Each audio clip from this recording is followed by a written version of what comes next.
Welcome to another week of Niche Pursuits News. My name is Jared Bauman. So Reddit is back in the news today, and we finally got a story that does not involve their traffic going to the moon. Quite the opposite, in fact. So we'll get into that one. The TikTok deadline. It's looming large, and the U.S. Supreme Court recently heard both sides of the case. The deadline, January 19th. That is fast approaching. So we'll analyze what was said and what the future might look like. Finally, we've got some updated numbers pertaining to Google's overall market share of search. Their stronghold on organic search seems like it might be finally slipping a bit. So we've talked about that a number of times in the podcast. We've got some new data that we'll go over.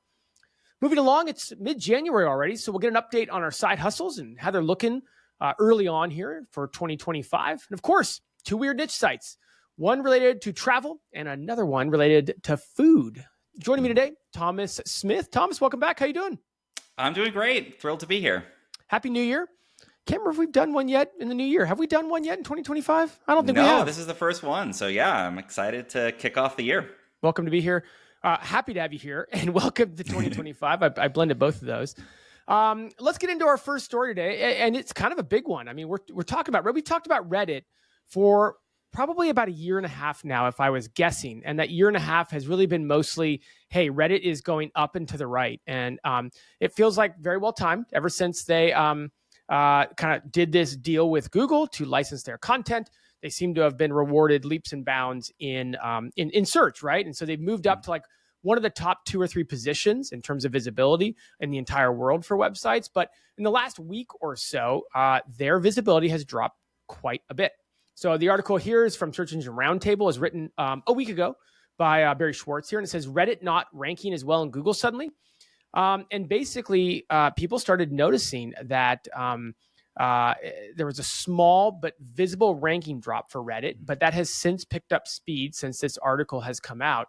Some of the early metrics if you can see this chart, Systrix chart shared by Glenn Gabe, you can see that drop. It might not look like much, but let me go ahead and share a subsequent tweet by Lily Ray, and I'll have this up. And she shared here on January 13th. So this is about 4 days later and really only a couple of days ago. And you can see that drop in visibility has kind of has gotten a bit more extreme. And that's normal, right? It takes a while for these rank trackers and these visibility indexes to pick up on the actual results versus what is, kind of looked at first glance. But according to what she had here, they dropped from number 3 to number 4 in terms of the world's most visible domains. And they're showing a percent drop of 18% in 1 week. And so that would be pretty major to have we'll just, for rounding error, call it 20% or so. 1 in 5 of those queries that they were ranking really well for are now have fallen a bit. I'm being oversimplified on purpose for the record. But it's just a huge shift for a website that's just gone completely up and to the right for about 18 to 24 months now. Yeah, I mean, I think we shouldn't feel so sorry for Reddit yet. Like if people are looking at the screen, it's like this mountain, the graphs of these mountains, and then this little dip at the end, but it is picking up momentum. And, I did a bit of digging on this, and I was looking at what some other folks have been saying. And it doesn't seem like a, Forbes Advisor style hit where they're just sort of being phased out of the rankings. What I saw were basically like little drops in big keywords is the best way I could think to put it. So like Reddit was ranking, I think like 2nd place or something for ChatGPT, which is obviously like one of the hottest keywords at the moment. And they dropped to 4th place or something like that. So they're still, getting tons of traffic for a term where it's questionable whether they should exactly be in there. But it's still, these are such huge terms that even that little kind of adjustment or tweak means something like hundreds of millions of fewer views. So that's what I saw, and it really seemed to be, and this sort of mirrors what I saw the discussion in the article and also online. It seems to be branded terms like that, like ChatGPT. Another one I saw was like Bath and Body Works. They were ranking well for that. I guess people talking about their favorite products or whatever. And they've lost some position on those kinds of things. And cumulatively, that seems to have made for a pretty big drop at this point. So I think my big question is this going to keep up? Are we going to see bigger changes? Are we going to see them drop for other things? Or is it really kind of a story more about Google choosing different branded different results for branded searches, Reddit was getting more of that than they should have, and now they've sort of adjusted to where they should be, and we'll see that drop taper off. Well, like you said in the article, it was addressed like, hey, how are some of these other UGC sites doing? Or some of the other ones that are often lumped in with Reddit. Stack Exchange and Quora were both analyzed in this article, and they both seem to be doing fine during this January 7th update. And a bit to your point, Glenn Gabe shared his thoughts on Twitter, and it was pulled into this article. I'll quote a couple of things he said. For Reddit, I'm seeing drops across several tools, and when digging in, there are potential several factors at play. Here you go, Thomas. I see Reddit dropping from any branded queries, so that could be a relevancy adjustment or tweak by Google. Also, the what are people saying SERP feature does contain Reddit often, but Reddit could be dropping in the organic results, right? So there's different ways that Reddit's getting pulled in here to Google, and we've seen that. Like it just seems sometimes like they own the organic spot, they own the what people are saying spot, they'll own a PAA. And so Glenn addresses that by saying, also, I'm seeing Reddit drop across both the organic results and in SERP features like PAA, image packs, etc. Again, very early, but worth noting. Stay tuned. So, Reddit has taken up so much real estate, and in such a variety of Google real estate places like PAAs, along with your organic search, like there's a lot of opportunity for them to lose. And I to your point, I want to point that out. Like they have almost nowhere to go but down. So going down doesn't necessarily mean they're getting penalized or something. It just, any adjustment nowadays would almost certainly see them go down just because that's the only place they can go. Yeah, unless they're going to be in the first slot for literally every single query, it's only down from here. I think, one of the theory I saw floating around was that there's more AI overviews showing up for a broader range of SERP features. So I think there was one tweet, I don't remember who posted it, but mentioning that some of the PAAs were starting to have AI overviews. So when you click that little drop down of, the people also ask, instead of getting a website result, it's kind of just adding to that AI overview summary. And so if they were showing up in a lot of those SERP features, and those are now kind of getting eaten by the AI overviews, that could be another reason why they might be losing some of that visibility, some of that traffic, kind of feeling the pain we've all been feeling for a bit over a year now, since it was search generative experience and we all started losing traffic to it. Yep. I think they kind of were in this different position of being UGC content. But if Google's now starting to say, okay, we bought all your data, Reddit, we know the answer to this. We don't need to send people over to you. We can answer it with a AI overview instead of sending traffic to Reddit. They might be seeing a little bit of drop, and that could pick up. We could see this start to accelerate if that's the case. I mean, we talked about it before. They kind of have done a deal with the devil, right? Like, hey, here's our content. We're going to let you license it. And we know people like it. That's in theory why you're putting it at the top of Google results. So here's a licensing deal, which is awesome. But now that you're licensing it, you kind of at some point won't need it. And so where do we go from here? And I don't know if that's what we're starting to see to your, like is AI overview starting to say like, thanks, Reddit, we've kind of gotten all the value we need. We can now answer all these queries without having to rank Reddit number one. We can just kind of say this is what it is. Or do people still like and prefer a UGC experience where instead of getting a Google, an AI overview is giving them the answer, they're getting, Billy Bob Thornton from, from the sticks answering their Reddit query or something. It's hard to say where user intent comes in versus, hey, we have the answer, let's just give it to people. So I don't know. I don't know what's coming to play for this 18% drop, but it's going to be interesting to see how it progresses. I think from a bigger level, it's nice, I suppose, as content creators to see like, oh, maybe this is a sign that people don't think that random users generating answers over authoritative sources is the end all be all. But again, I'm just grasping there. We don't know that. Yeah, I mean, another possibility is maybe they started to see they were kind of getting in trouble for what looked like a little bit of a shady thing. Like, we're gonna cut this deal where we get access to your data. Then all of a sudden, you're going to just surge and we're suddenly sending so much more traffic over to you. And hey, that yields more data and we have access to that. And I think, in our community, people were starting to point out that feels a little fishy. And maybe they were thinking there was going to be another Verge article, going after that practice or whatever, and decided they'd get ahead of it and kind of just tamp it down a little bit. So that's the other thing I'm thinking is like with all the stuff happening with antitrust and these weird deals that they've cut, maybe they were thinking we shouldn't really be putting Reddit so high and we'll just tone it down a little, give Quora a bit more traffic. Well, speaking of not getting ahead of things, let's move to our next story and the fact that we're coming up on a deadline here where no one has seemed to get ahead of it. And we're waiting in the last hours to figure out what actually is going on. I feel like we've been talking about this for years. I know it hasn't been years, but it feels like it. And that is this whole TikTok saga. This week, we're coming fast upon the deadline. And I'm sharing the wrong screen here. We're coming fast upon the deadline for TikTok's ban. This went through in Congress back in April of 2023, and the Supreme Court weighed in this past week on it. And they obviously needed to have, we're not legal experts here, but basically it went all the way to the Supreme Court for whether or not TikTok was allowed to get banned in the United States or not. And they didn't rule on it, but they did have a lot to say on it. Basically, to bring you up to speed, Congress passed a law that labeled TikTok's Chinese ownership as a national security risk. That law required that ByteDance, which is their parent company, has to sell the platform by January 19th or face a ban in the United States. TikTok argued that it violated their First Amendment rights. And so on and on we go until we get to the Supreme Court this past week. The justices expressed skepticism about TikTok's First Amendment defense. They kind of focused on the risk of the Chinese influence on it. TikTok's lawyers argued that the law violates free speech by targeting their content.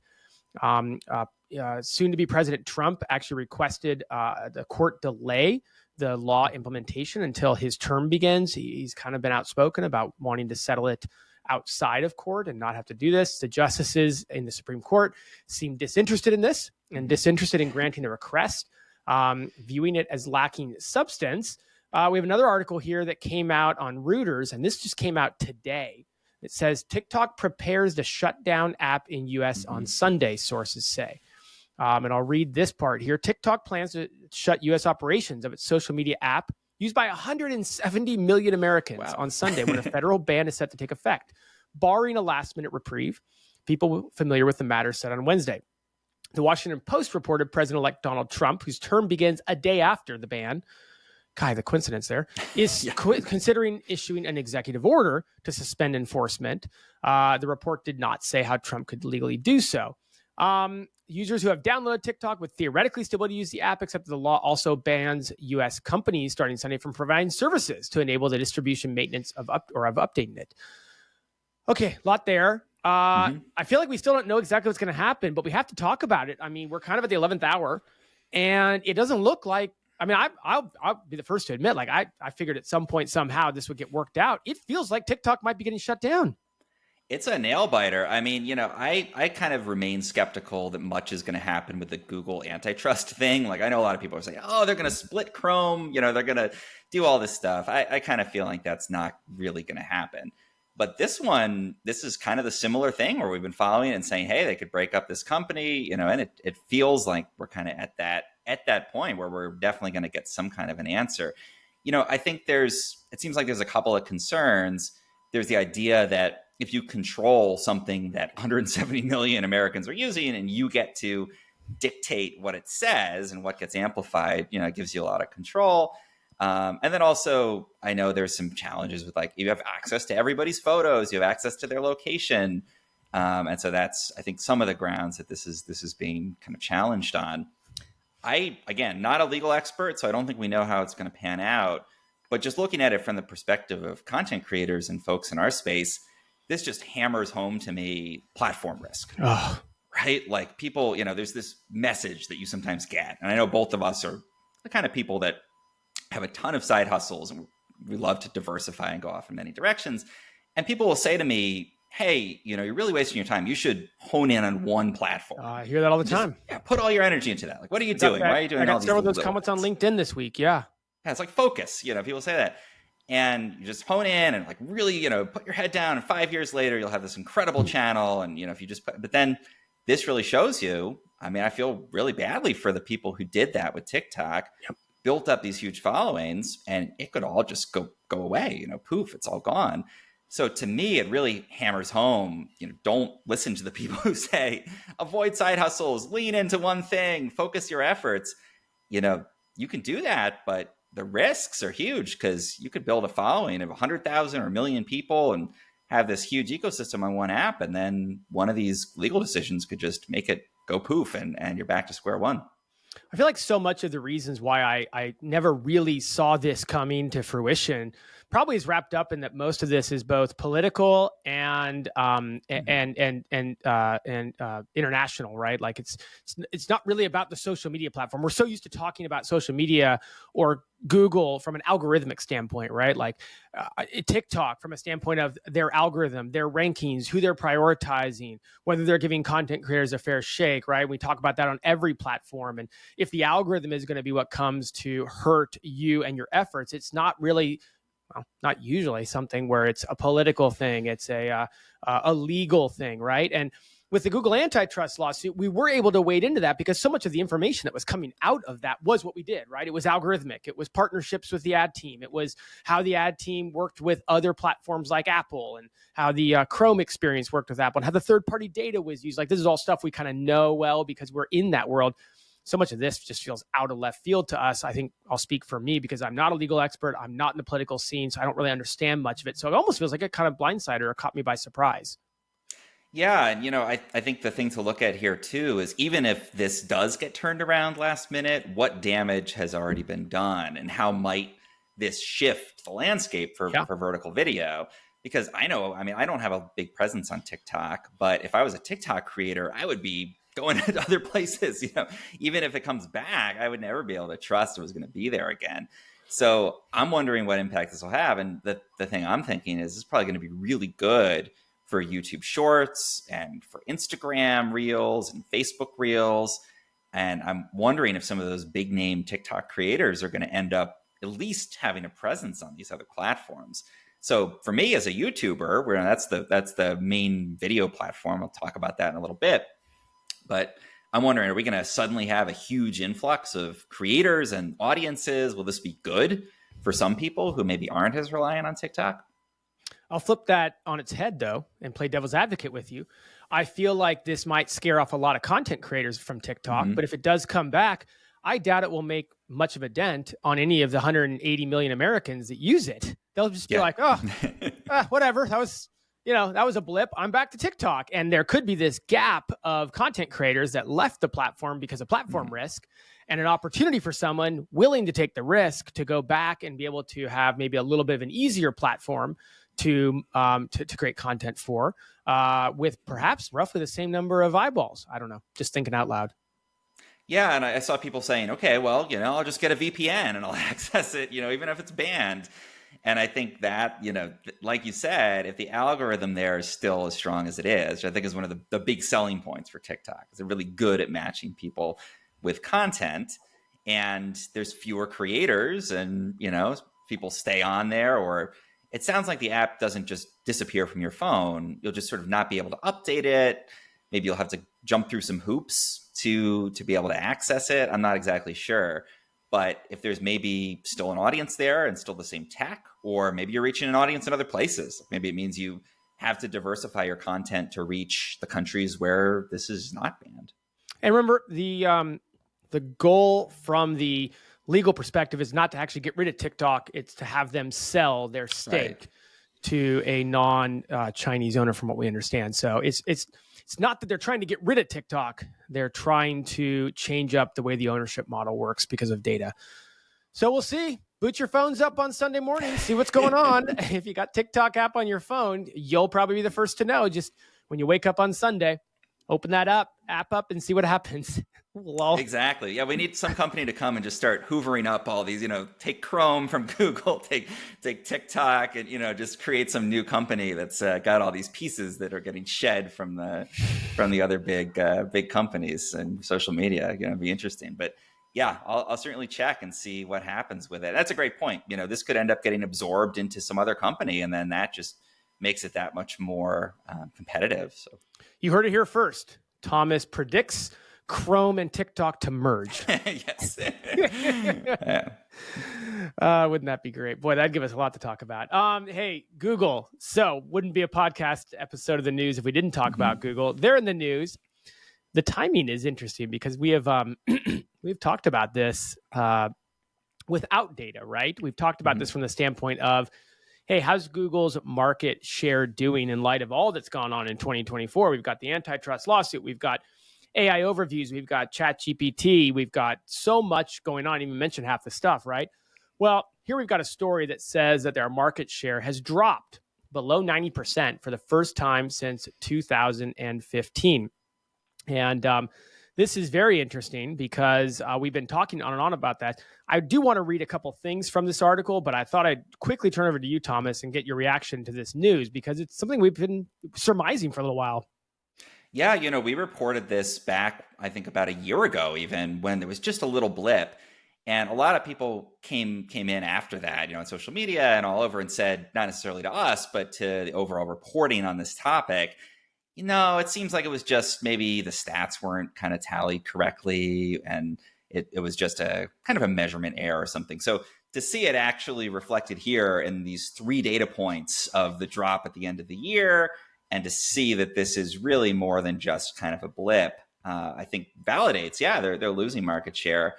And I think the biggest question then is, well, where's it going and why? Is this something that's going to accelerate? And does this mean that somebody else is gaining? And before we looked at Bing and saw that Bing had picked up some market share. Right.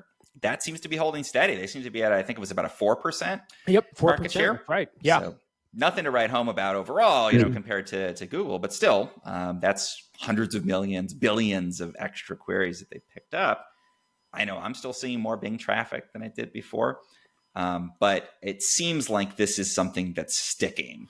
And so I think that makes it a much more interesting story than just, hey, we noticed this little drop. Could have been a measurement error. It seems like maybe it came back. This seems like a real trend. And so we really have to hone in and say, okay, what does this mean and where's it going?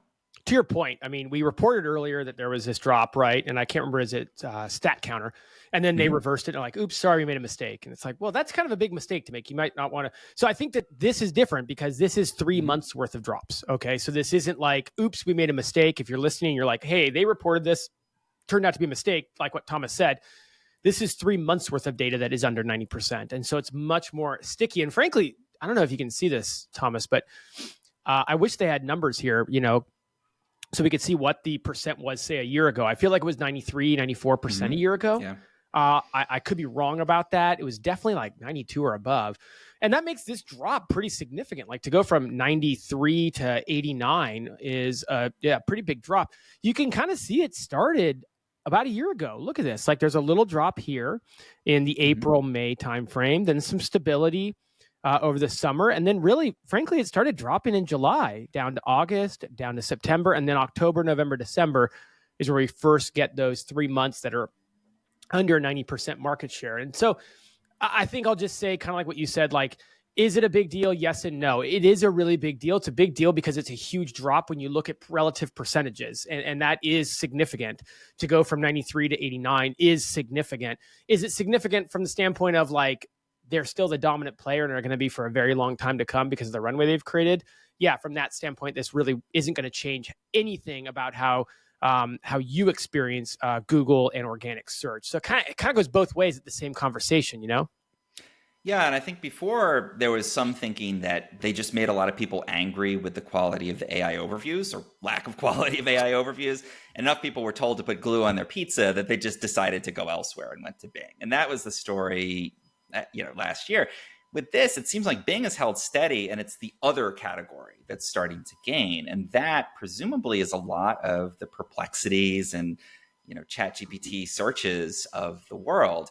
And that to me also is much more significant because that means maybe these AI powered search engines are starting to pick up steam.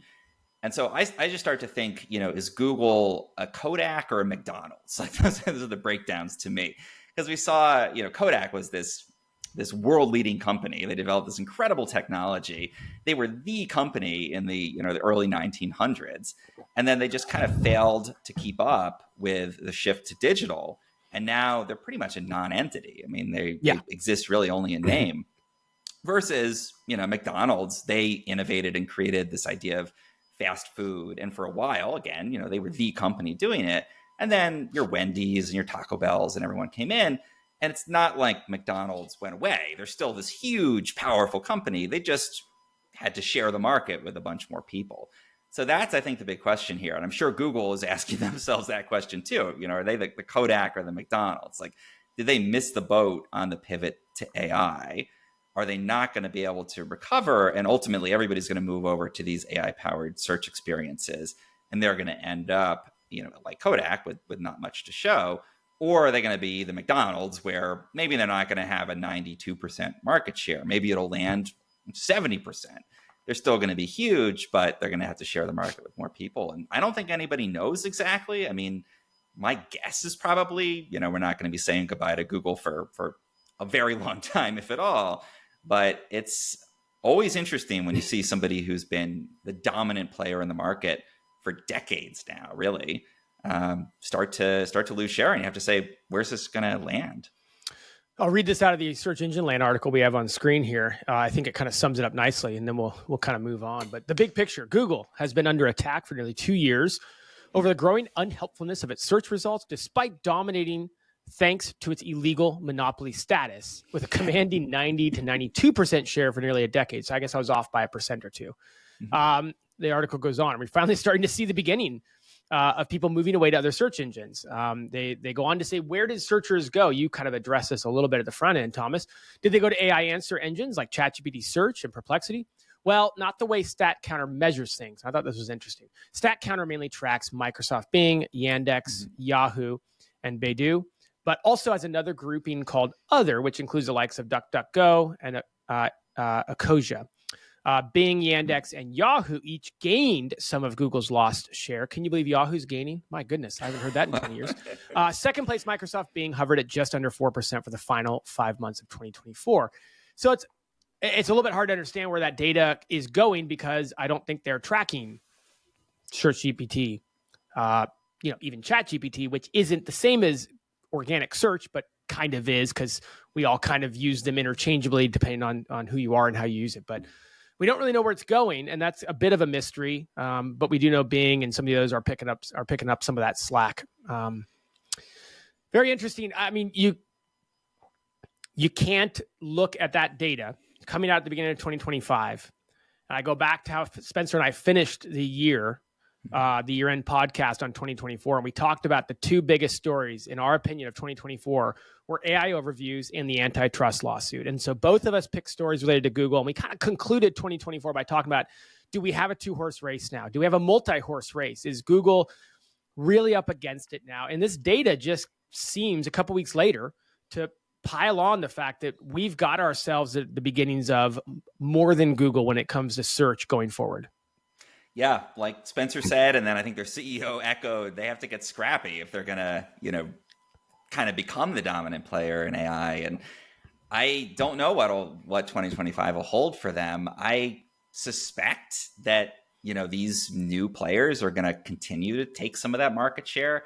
I'd be pretty surprised if we ended 2025 by saying, hey, Google made back all the stuff they lost in AI, and now everybody uses Gemini, and no one cares about what's happening in OpenAI anymore. I would be shocked if that was the outcome. So I think, probably we're going to see a continued decline here, but I really doubt it's going to be something, massive. I think maybe they'll lose another 5-10% market share in a worst case scenario.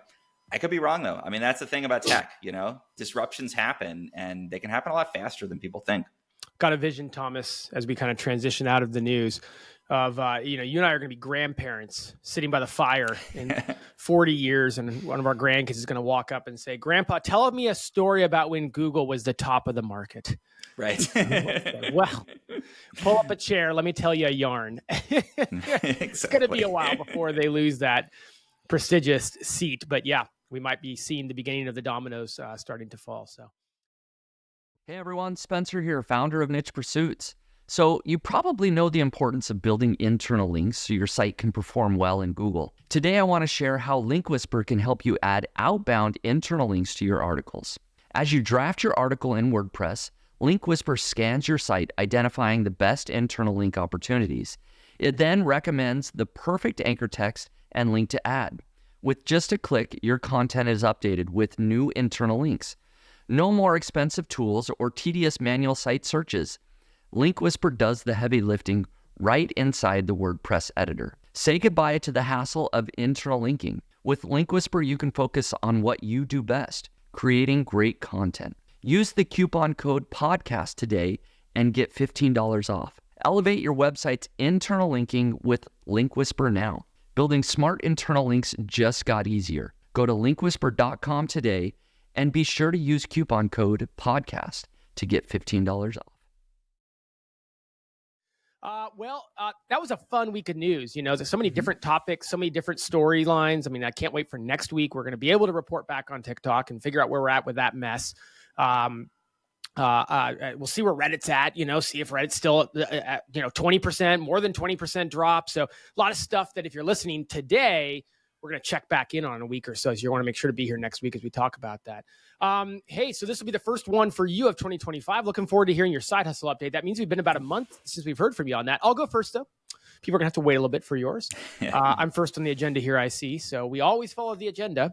I laugh jokingly because we don't. It's just more of a guide. But I'm going to talk about, give an update on my website that was hit by the helpful content update, and I've talked about frequently that I'm driving Pinterest traffic to, and that we've had a full rebound on, right? If catch you up if you haven't been listening, but basically this site was destroyed by the helpful content update and the March 2024 update. Started a Pinterest first focus in right after that, April, May, June. Recovered the site to earning more than $2,000 a month by October. It broke 2,600, I think, if it was, in December. And January is off to a fantastic start. Now, full disclosure, January is one of its better months due to seasonality and due to the type of site it is and it appeals. So January will always be one of its best months. It has historically. This is like the fourth year of owning it that we've had it.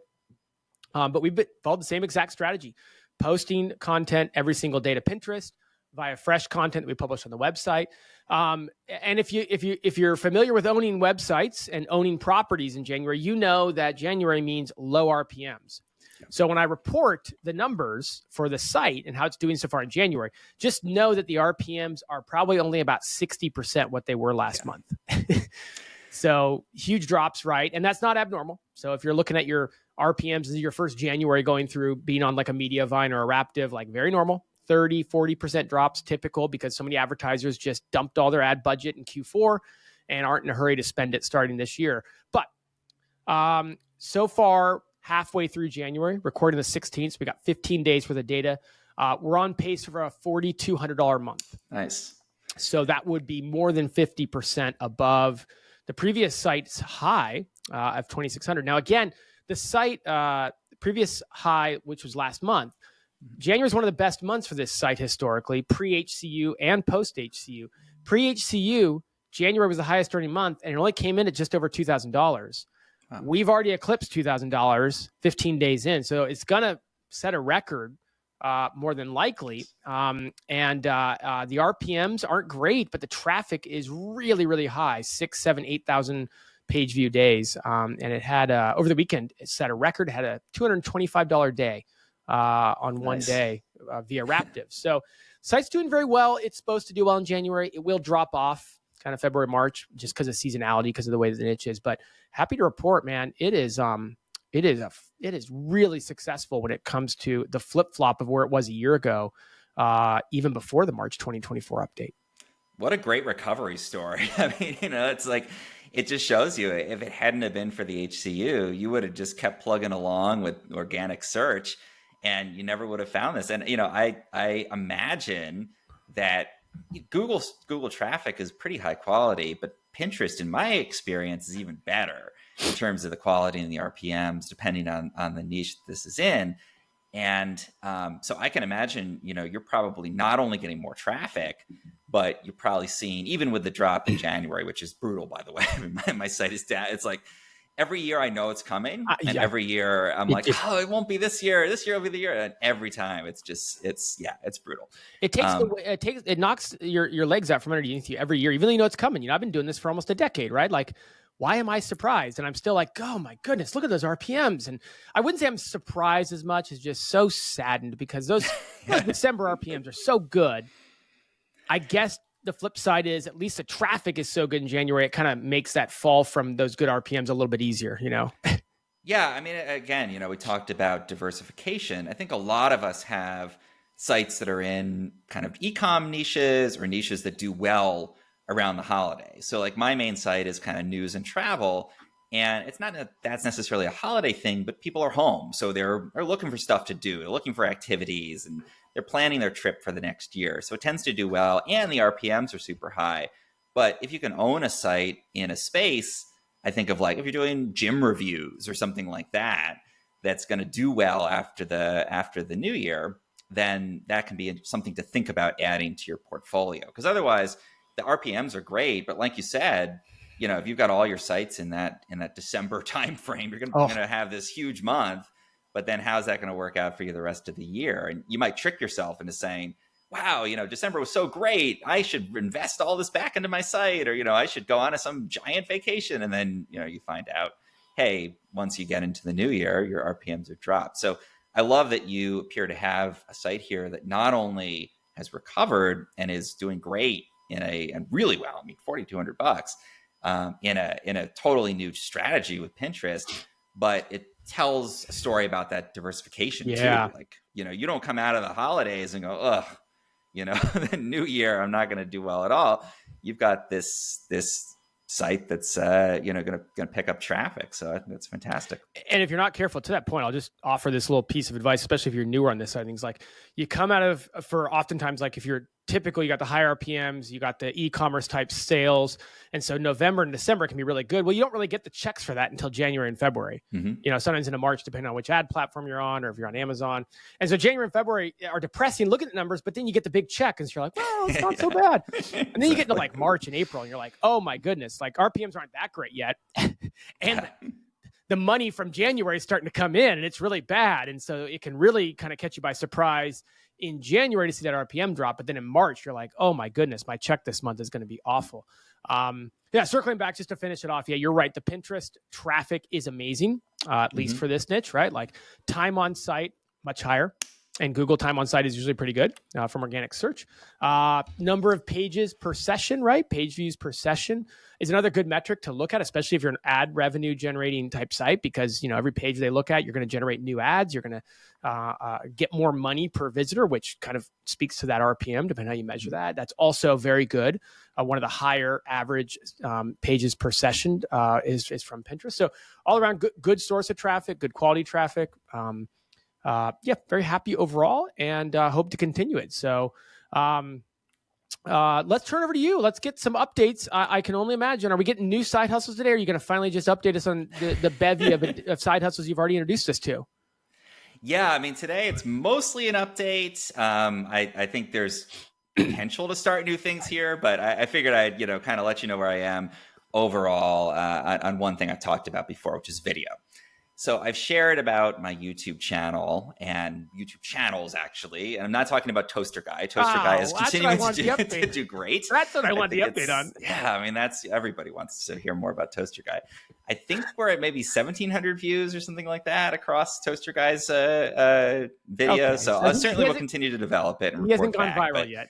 that's not my toaster related ukulele songs. Unfortunately, not taken off. I haven't gotten a record deal from it yet. I'm assuming that's coming, but obviously, what I am focused on is video, because I think what we've seen with AI.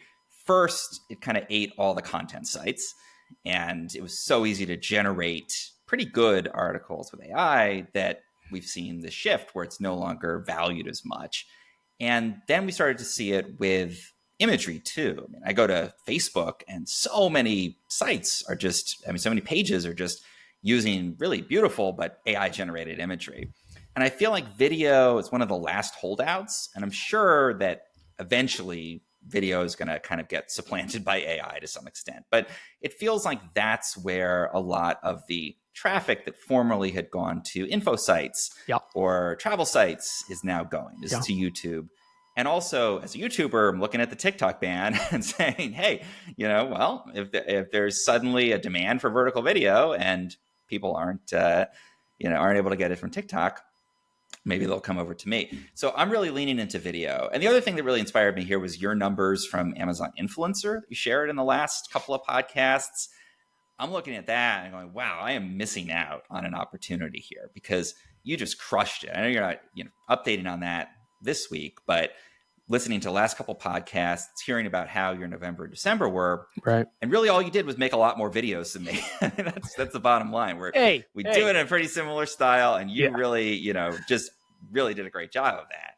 So I'm thinking, okay, I got to step it up. I got to kind of match your pace on what you did, which I think you said was about 30 or 40 new videos per month. And about 400, about 400 Yeah. in 2024. So you just divide that by 12 and you're at like whatever, 35, 36 a month, something like that. Yeah.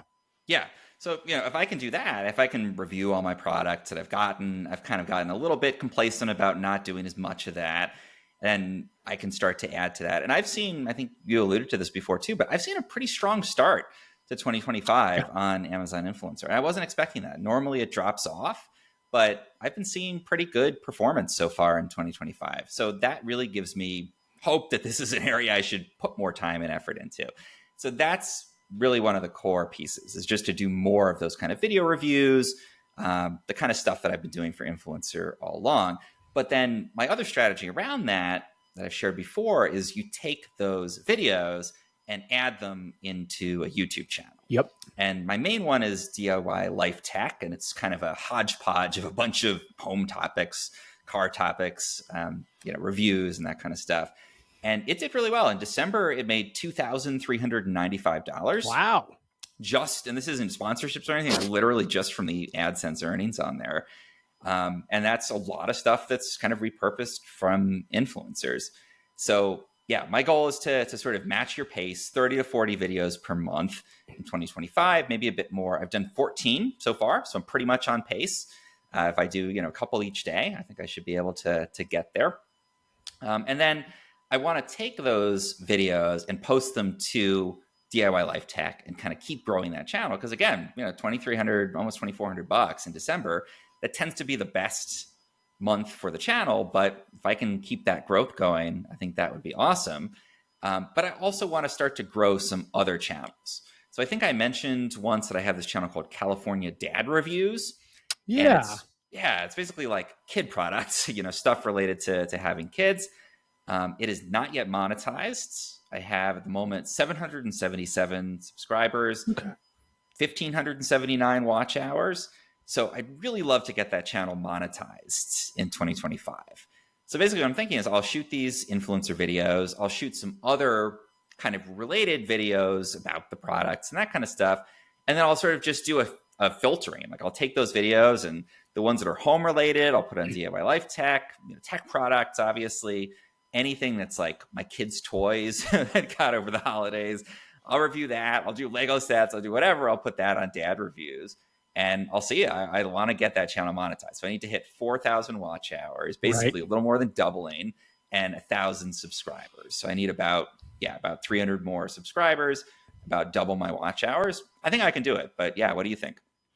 I'm really fascinated by this because I want to ask you about this. Like I'm DIY Life Tech. I mean, what percentage of the videos that are on that are your Amazon influencer videos? Because people have long talked about, hey, take your influencer videos, put them on Influencer, but then put them on YouTube.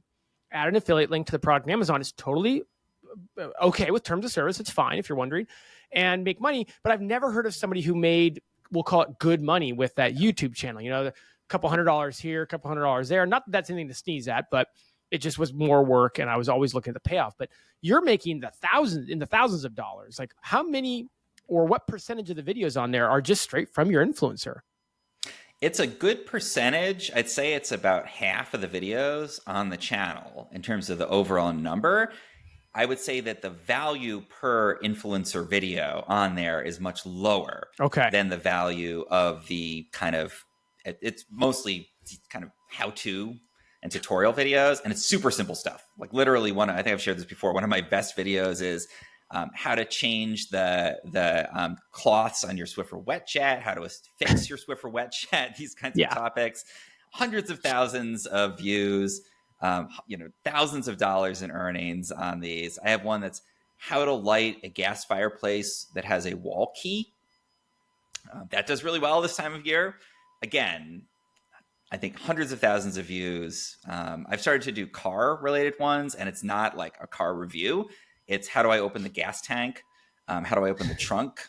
How do I switch on the So, parking brake? DIY Life Tech's philosophy is like, if you think it's too simple to need a video for, right up our alley. Absolutely. Yeah. You would be shocked what people need a video for. And it was like, about 10% of the comments are people being like, you wasted 10 minutes of my life. Why did you make this video? And then the rest are people who are like, I felt so dumb that I couldn't figure this out. And I wasn't going to ask a friend. And then I found your video and, you saved my road trip and that kind of stuff. So it's amazing what people need a video to know how to do. But that's the bread and butter of the channel. So yeah, earnings wise, a lot of that 2,400 comes from those. But I would say the RPMs on the reviews are really solid, and the channel is very well established. It's been around since 2015, so it's doing well. I think one question I have, and maybe you have some insight on this. The other kind of video I love to do are kind of these AI tutorials, talking about AI tools, how to use Sora, that kind of thing. So this gets into the new side hustle territory. Do I put those on DIY Life Tech? Is that going to dilute that kind of, explainer video type of content to monetize? I'd love to make money from them. Or do I create some new channel, a whole other place to put those AI ones and really lean into that? Maybe I could sell it or something. Well, I'll answer that by sharing kind of a little bit of a success story. I was actually talking with somebody this week about it, and they pointed it out, and I was like, oh my goodness. Related, I'm not sure if it answers your question, but related, I don't know if you remember about a year ago, all the Niche Pursuits content was under one YouTube channel. Mm-hmm. The podcast, both Wednesday and Fridays, would go onto the Niche Pursuits YouTube channel, and all of Spencer's videos on different things that were happening in the industry, different tutorials, different things he was trying would go on the same channel. And I know there was a lot of conversation that went into it. I was a part of those conversations, and Spencer decided to split the two channels. And so we started the channel you're listening to now, if you're on YouTube, which is a Niche Pursuits podcast channel, which has not grown massively, but it's also not the type of channel to pick up a lot of subscribers. It's at like 7,000 or 8,000 subscribers now. Still getting about the same amount of watch time, though. So that's interesting. The Niche Pursuits channel now, 1 year in, without podcasts going on it, so fewer videos going on it, has doubled subscribers in the last year. Wow. Huh. And watch time per video is skyrocketing. And Spencer has been sharing about this on Twitter and Facebook of late. So I don't know. The riches seem to be in the niches, my friend. Yeah, maybe that's an argument for creating yet another channel. I'd love to hear the audience's perspective too. I'll check the comments if people want to, chime in. Let me know what I ought to do. I'll be here to report on it. So, yeah, I mean that's my thinking is create an AI focused channel. Really, just kind of go in on these kinds of videos.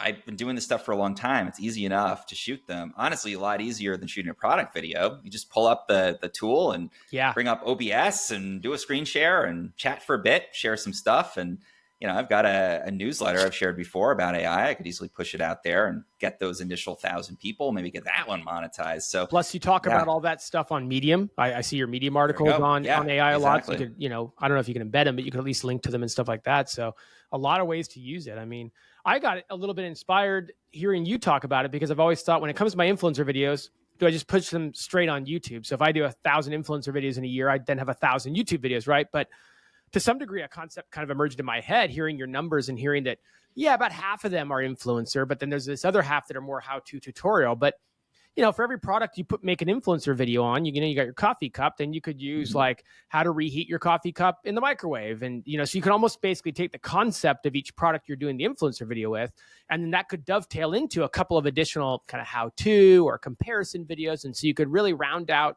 an account, even with just 15 influencer videos a month, you could turn that into 30 or 40 YouTube videos that month. And that could be something that you could also grow in addition to the influencer account. Oh, yeah. I mean, the way I ended up creating that very lucrative wall key fireplace thing, I actually got sponsored to do a review of a product for influencers that is one of the most ridiculous products I've ever seen. It's basically a little speaker that makes the sound of a fireplace, and you put it next to your gas fireplace so that it sounds like a crackling wood fireplace. And when they reached out to me, I was like, this is amazing. I have to do a video. I don't even care what you're going to pay me. I'm just going to do it. But then that got me, using my fireplace and switching it on. I thought, hey, this is kind of challenging. I remember when I moved into my house, the gas company guy had to show me how to do it.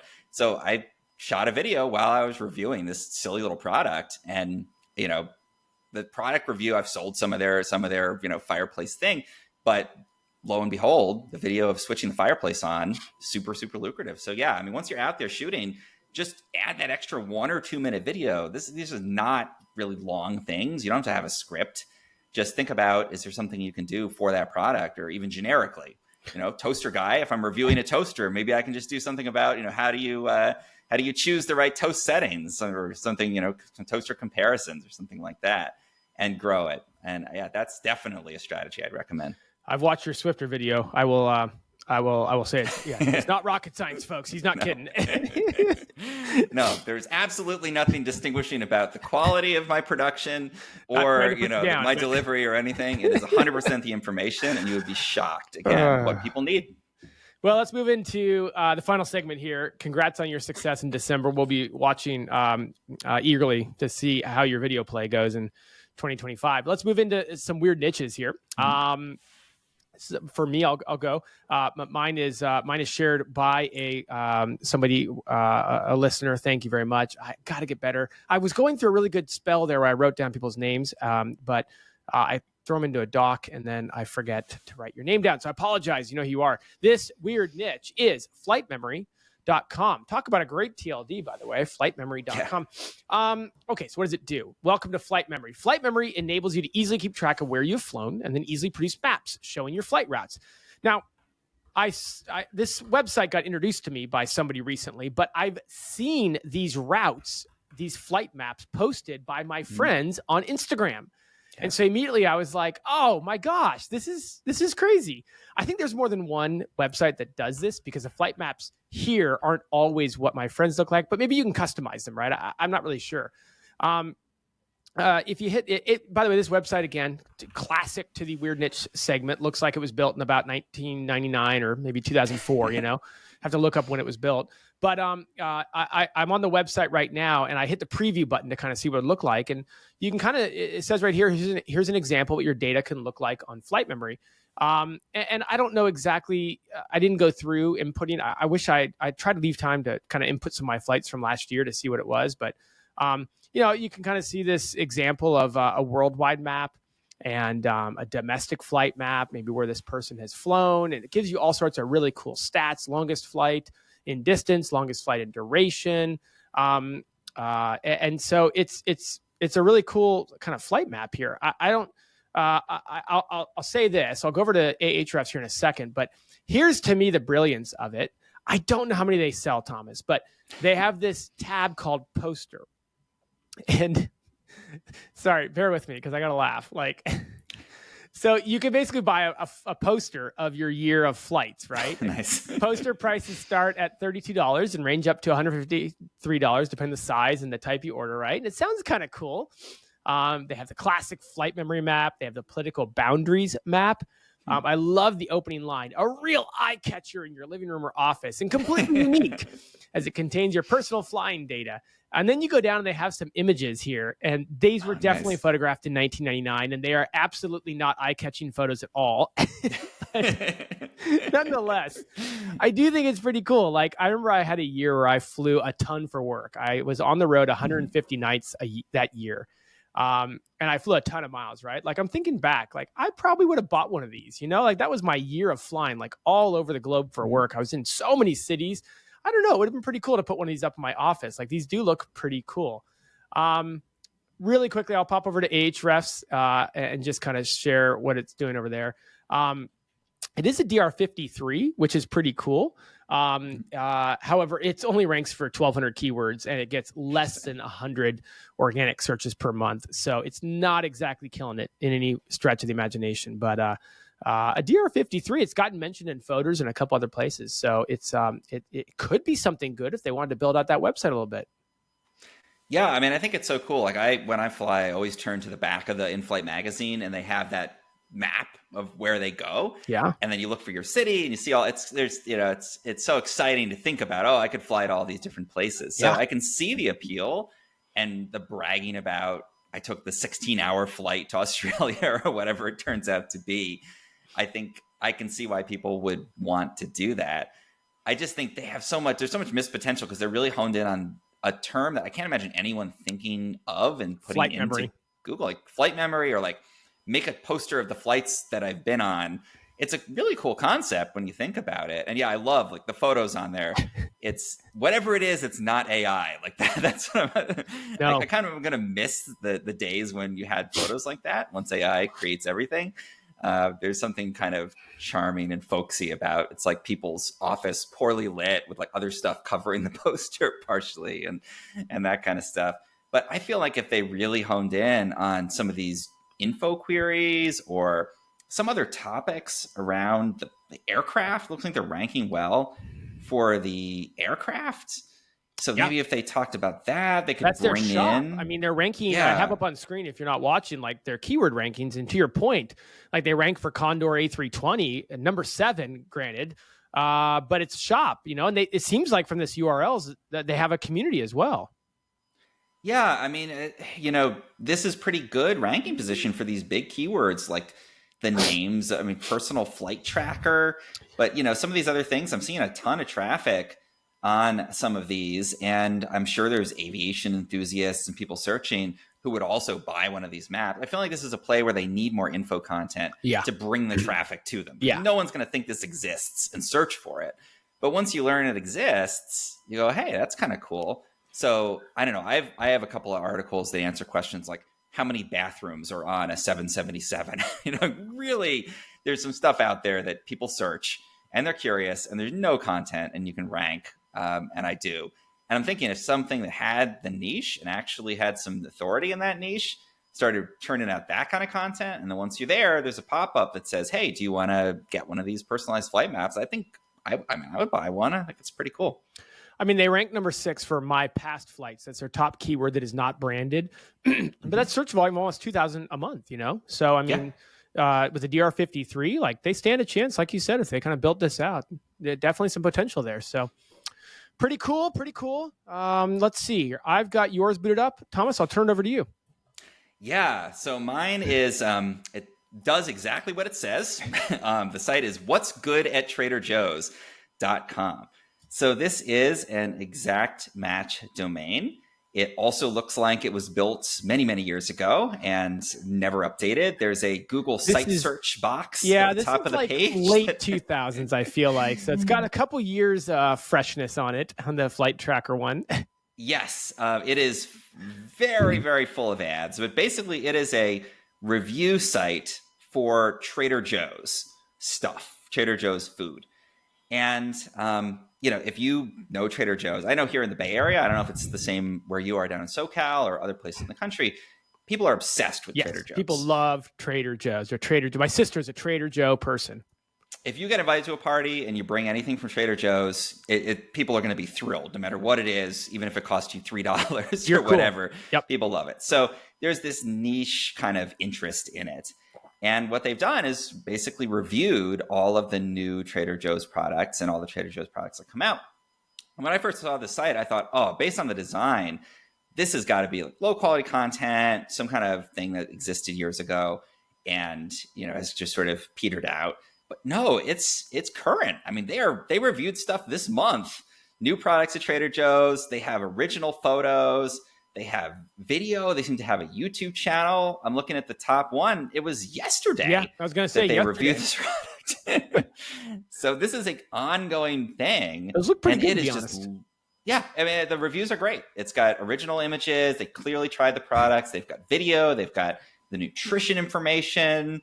They've got ratings for it. And the site is just laden with ads. So are they making YouTube content?